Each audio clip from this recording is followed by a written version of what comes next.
Because when we started the research, these two companies looked remarkably similar. They were both known as innovative leaders in their industry, both incredibly profitable.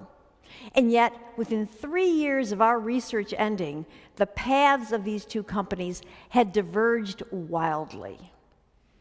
The best is a company we call O'Reilly Coated Materials. They make coated fabrics for weatherproof clothing and a lot of applications known for innovation and quality around the world.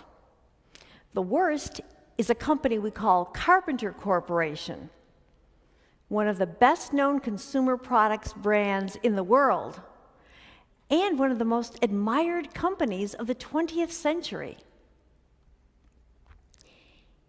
Imagine standing with your colleagues in the parking lot of the building where you work, watching silently as the contents of that building are being auctioned off.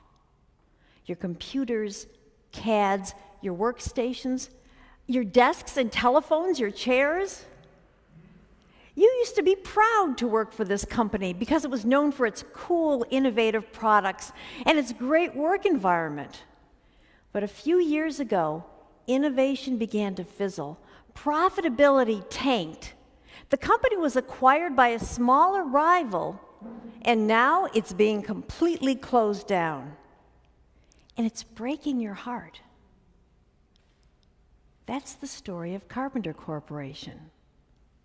We studied O'Reilly and Carpenter during the same time period, and they actually used many of the same raw materials, so their economic conditions were roughly similar.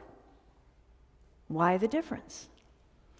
Well, it turns out that new top management had been hired at Carpenter not long before we started our study, and by what they said and did every day, they slowly sapped work of meaning and made simple progress virtually impossible. Our research discovered that it's the everyday actions of managers and coworkers that can make the difference in catalyzing or inhibiting progress. I have an example here of an early clue we got to the kind of progress inhibitors that we would see all the time at Carpenter Corporation. This is from a longtime product engineer named Alvin. So far, every solution I've developed for this project does not meet with the cost constraints. I'm becoming very frustrated with not finding the acceptable answer. Around here, not finding a solution is perceived as not being competent. Like many others at Carpenter, Alvin had come to fear punishment for anything that looked like a mistake or a failure, and they had all become very risk-averse. Contrast that with this fairly typical diary from O'Reilly. This is a chemical engineer we call Tim.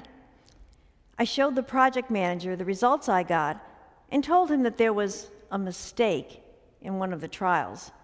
He said, "That's all right, as long as we know what we did." Everyday actions like these catalysts and inhibitors can have a huge impact on people's ability to make progress in their work. So progress is key, but it does take more to sustain great inner work life. You have to nourish the human spirit by acknowledging people's value and encouraging them when work gets difficult. Now, these actions that I call